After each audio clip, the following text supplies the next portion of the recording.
Hello everyone. Exercise 1.5 question number 1 is rationalize the denominator of the following. In the chapter of rationalization, we have already discussed in the theory that there are two possibilities in this kind of question. One, in the denominator there is single term with an irrational number like under root 5 or 2 root 5 or 5 root 7 or 7 root 3, anything.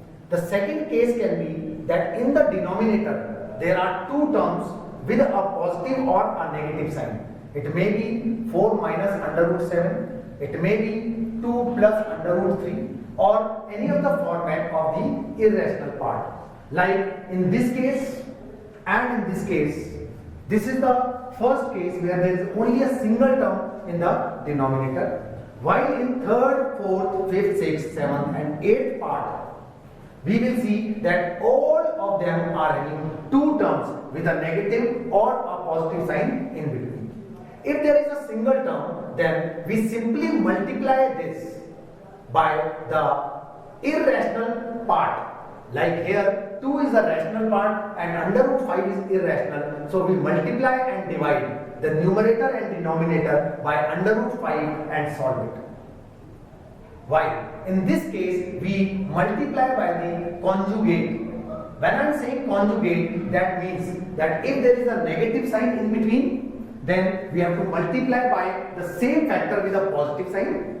If there is a positive sign in between, then we multiply by the same factor having a negative term in the denominator. And we have to multiply the numerator as well as the denominator to rationalize the denominator. Here in the first part, it is very clear that we have to multiply the numerator and denominator by under root of 5. So that the numerator becomes 3 root 5 and in the denominator 4 is multiplied by under root of 25, which is equal to 5. So 4 into 5 will become 20. So in this way we can rationalize the denominator. Here also it is very clear that we multiply it by under root 3 in the numerator as well as in the denominator. Since this will become 5 under root 21 upon 3. Again we have rationalized the denominator.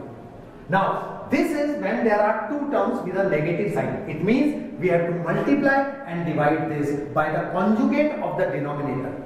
The denominator is 4 minus under root 7. So the conjugate is 4 plus under root 7.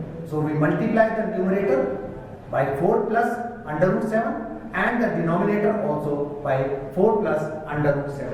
Once we multiply the denominator by the conjugate, that means x minus y is multiplied by x plus y, or if the term is x plus y, the conjugate will be x minus y. So the multiplication will become x square minus y square. And because there is a term in the under root which is irrational, when we square it, it becomes a rational number. So if we multiply, it becomes 3 bracket flow 4 plus under root 7 as the numerator. While in the denominator, it will be x square minus y square, that means 4 square, that is 16, minus under root 7 square. Once we are doing under root 7 square, this square can be cancelled by under root 7, so this is simply 7. So when we solve this, it is 3 bracket 4 plus under root 7 upon 9. 16 minus 7 is 9. Now we can cancel this and this is 3. So the correct answer is 4 plus under root 7 upon 3. Again, looking at the fourth part, we have to multiply and divide it by 3 under root 2 minus 1 upon 3 under root 2 minus 1. Because when we are multiplying by the conjugate, here it is the positive sign, so it is x plus y. When multiplied by x minus y, it becomes x square minus y square. So in all it becomes 17 with a bracket 3 under root 2 minus 1 upon 3 root 2 whole square. It means the square of 3 and the square of root 2. 3 multiplied by 3 is 9 and under root 2 multiplied by under root 2 is under root 4, which is 2. So the complete is 18 minus plus and minus 1, that is 1. So it will be 17 3 root 2 minus 1 upon 17. And this 17 can be cancelled by 17. So the correct answer is 3 root 2 minus 1. Again, all these parts are having the second aspect where we have to multiply the denominator by the conjugate. So we are multiplying it by root 41 plus 5 upon root 41 plus 5. So it is 16, in a bracket it is under root 41 plus 5 upon. Again x minus 1 into x plus 1 is x square minus y square, that is 41 minus 5 into 5 is 25, which will be 16 under root of 41 plus 5 upon, this will be also 16, which can be cancelled by each other. So the correct answer is under root 41 plus 5. When we look at this, now you must be very sure that the conjugate of this will be under root 7 plus under root 6. So multiply under root 7 plus under root 6 in the numerator as well as under root 7 plus under root 6 in the denominator. So it will be under root 7 plus under root 6 upon under root 7 square will be 7 minus under root 6 square will be 6, and this can be written as 1. So root 7 plus root 6. Either we write upon 1 or not, that does not make any difference.